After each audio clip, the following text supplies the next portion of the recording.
आनंदमयी और जीवन को मुक्ति देने वाला श्री गरुड़ पुराण की महिमा का वर्णन करते हैं। सूत जी महाराज कहते हैं, हे ऋषियों, जीव को मुक्ति कैसे मिले, जीव का उद्धार कैसे हो, गरुड़ पुराण जीते ही इसको सुनना चाहिए, इसके बारे में जानना चाहिए। तभी तो हम जान पाएंगे कि इसमें क्या लिखा हुआ है, क्या हमको करना चाहिए, किस प्रकार धर्म का पालन करना चाहिए और किस प्रकार अपने जीवन को धर्म में व्यतीत करना चाहिए।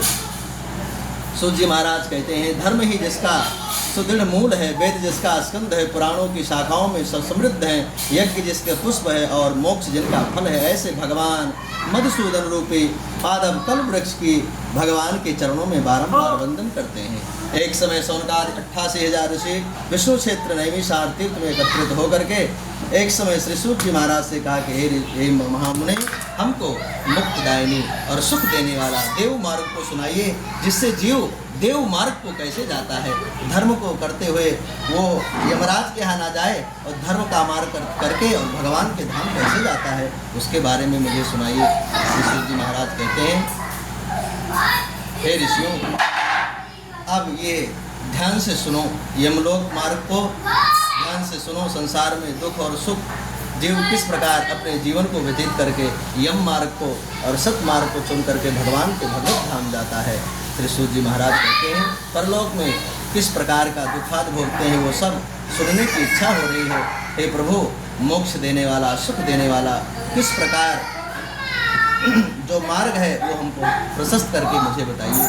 श्री सूत जी महाराज कहते हैं, ऋषियों, तुमने बड़ी अच्छी बात पूछी है। यमलोक का मार्ग अत्यंत कठिन मार्ग है, परंतु पुण्यवान पुरुषों को सुख देने वाला तथा पापी पुरुषों को दुख देने वाला है। गरुड़ ने इसी कथा को भगवान नारायण से पूछी थी।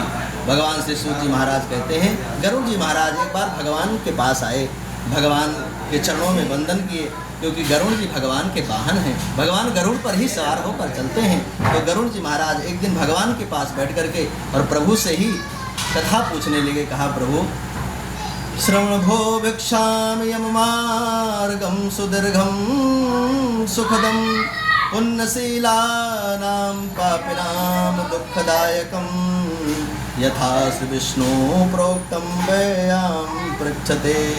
हे नारायण, हे हरि, मैं कुछ सुनना चाहता हूँ। भगवान ने कहा, क्या?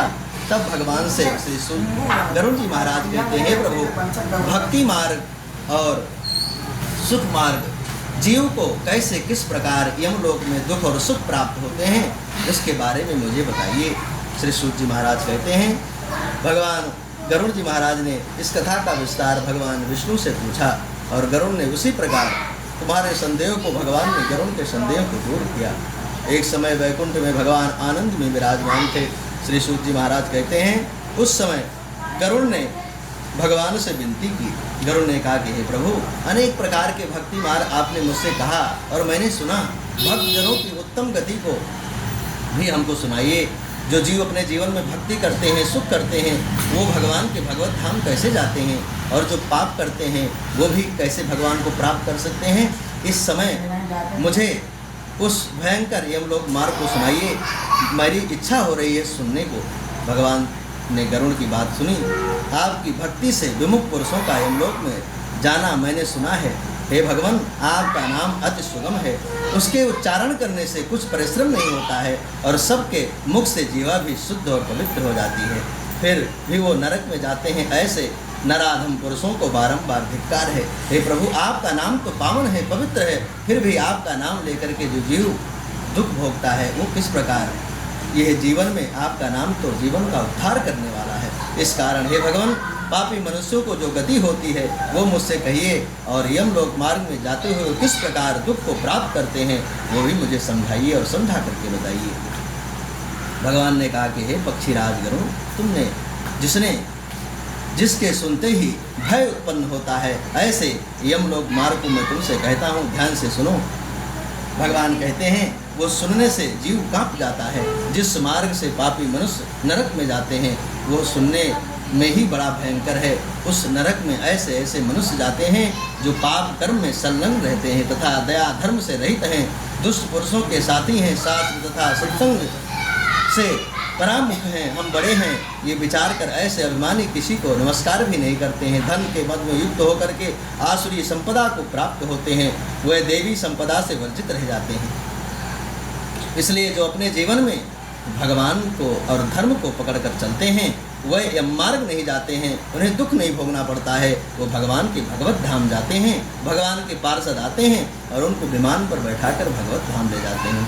चित्र के चलने से मात्र विपक्ष मोह जाल से आच्छादित होकर के मात्र काम भोग में संलग्न ऐसे प्राणी अपवित्र नरक में जाते हैं। जो भी अपने जीवन में केवल सारा धर्म छोड़ करके कामाप्त होकर के जो पुरुष अपने जीवन को व्यतीत करते हैं, वो नरक में ही जा कर के नरक भोगना ही पड़ता है।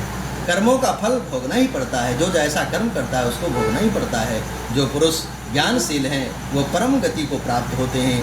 जो प्राणी पाप कर्म में वृत्त हैं वो दुख से यम यातना को भोगते हैं। पापी प्राणी को जैसे इस संसार में दुख होता है, उसको सुनो, वो मृत्यु को प्राप्त कर किस प्रकार से यमलोक हो जाते हैं, वो मैं तुम्हें बताता हूँ, ध्यान से सुनो। भगवान गरुड़ को सुना रहे हैं कि हे गरुड़, अब तुम ध्यान से सुनो।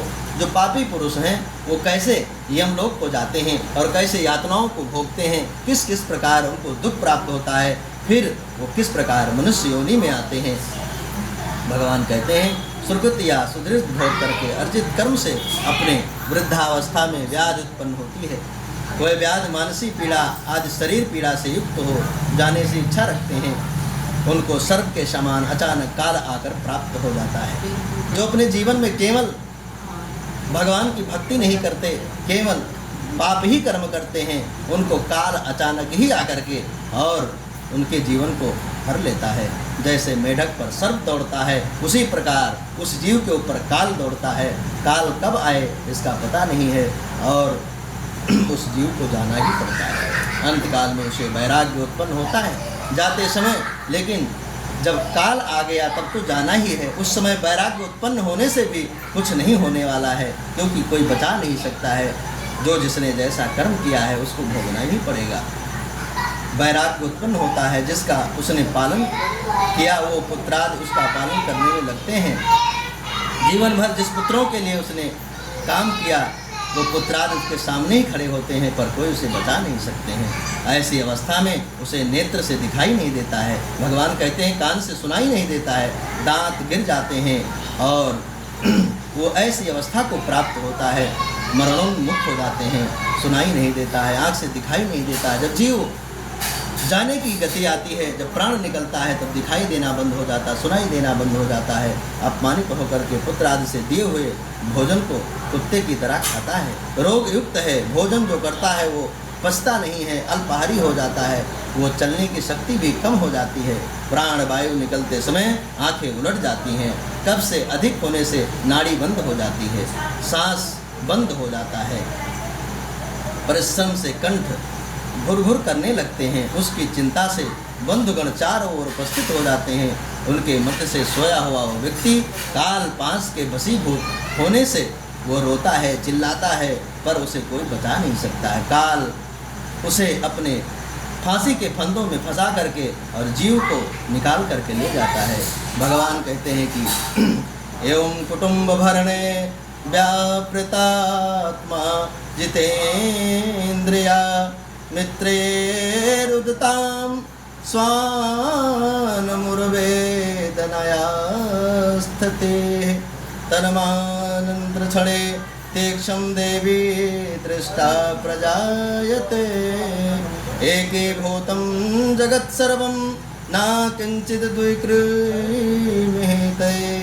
भगवान कहते हैं यावत जीवन पर्यंत कुटुंब के भरण पोषण में आसक्त होकर के अजितेंद्र ऐसा पुरुष मरण समय की वेदना से मूर्छित हो जाता है, बंधुजन के रुदन करते मृत्यु को प्राप्त होता है। हे गरुण, उस समय उसमें दृष्टि दिव्य दृष्टि उत्पन्न होती है तथा संपूर्ण जगत को एक रूप समझता है, किंतु बोलने की शक्ति नहीं रहती है।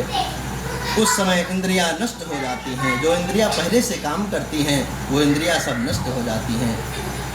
चैतन्य जड़ रूप हो जाता है। यमराज के दूत के समीप आने पर प्राण निकल जाते हैं। उस समय अपने स्थान से प्राण के चलने पर एक क्षण भी कल प्राण हो जाता है और वो 100 बिच्छुओं के काटने का जो डंक होता है, उस समय उस वेदना होती है जब प्राण शरीर से निकलता है।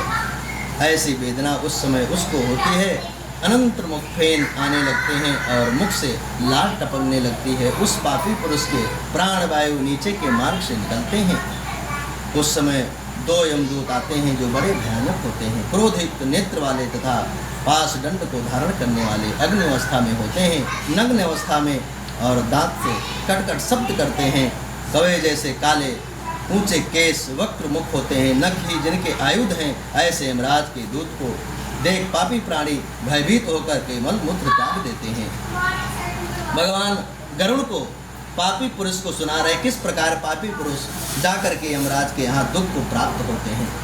श्री सूत जी महाराज कहते हैं कि ऋषियों, उस समय शरीर से अंगुष्ठ मात्र जीव हा हा शब्द करता हुआ निकल जाता है, जिसको यमराज के दूत पकड़ लेते हैं और यमराज के दूत उस भोगने वाले शरीर को पकड़ करके पास गले में बांध करके उसी क्षण यमराज को ले जाते हैं। जैसे राजा के पुरुष दंडनीय प्राणी को पकड़ के ले जाते हैं, इस तरह उस पापी को रास्ते में थकने पर भी यमराज के दूत भयभीत करते हैं और उसको नरक के दुख को बारंबार सुनाते हैं।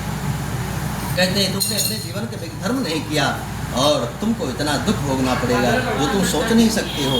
प्राणी बहुत चिल्लाता है, पर चिल्लाने से क्या होता है। जल्दी चलो, तुमको यमलोक में ले जाकर के पीछे कुंभीपाक नरक आदि में ले जाएंगे, इसलिए आज देर मत करो। ऐसे यमदूतों का वचन सुन करके, बंधुजन का प्रलाप सुन करके पापी उच्च स्वर से विलाप करते हुए किंतु उसको यमदूत ताड़ना ही देते हैं। यमदूत की गर्जना से उसका हृदय विदीर हो जाता है और कांपता हुआ वह मार्ग में चलते हुए कुत्तों के काटने से दुखी हो जाने के लिए हो जाते हैं और पापों को याद करते हुए चलता है। जो जो अपने जीवन में कर्म किया हो सारे कर्म दिखाई देते हैं। भगवान कहते हैं दिव्य दृष्टि हो जाने पर उस जीव को सब दिखाई देता है, क्योंकि जीव जब प्राण शरीर को त्यागता है तब उसे भौतिक शरीर प्राप्त होती है और उस शरीर के द्वारा उसको दंड और दुख भोगना पड़ता है। इसलिए जिसने जो जो कर्म किया है उस कर्मों का फल भोगना ही पड़ता है। भगवान कहते हैं वो भूख प्यास से व्याकुल हो रहता है, मार्ग में दावा नग पावन भी तापायमान रहता है, अग्नि जलती है और गरम गरम बालू पर उसको चलना पड़ता है। इसी के कारण चिल्लाता है, रोता है। उस पर यमराज लोग चाबुक से मारते हैं और उसे ताड़ना देते हैं, पर वो विश्राम रहित होकर के जल रहित मार्ग पर थक जाता है, बार बार गिरता है, लेकिन उसे कोई बचाने वाला नहीं। असमर्थ होते हुए भी अत्यधिक कठिनाई से चल पड़ता है। जगह जगह श्रांत होकर के वो गिर जाता है, मूर्छित हो जाता है, फिर उठकर खड़ा हो जाता है। इस प्रकार पापी को अंधकार रूप मार्ग से यमलोक ले जाते हैं। भगवान कहते हैं गरुड़ जी, यमलोक 99,000 योजन दूर है, वहाँ पापी मनुष्य को 2-3 मुहूर्त में ले जाते हैं। उसको भयानक नरक यातना दिखाते हैं, जिससे वो प्राणी यम तथा यम की यातना दे करके मुहूर्त मात्र से ही यमराज की आज्ञा से यमदूतों द्वारा आकाश मार्ग से पुनः अपने घर वापस आता है। जो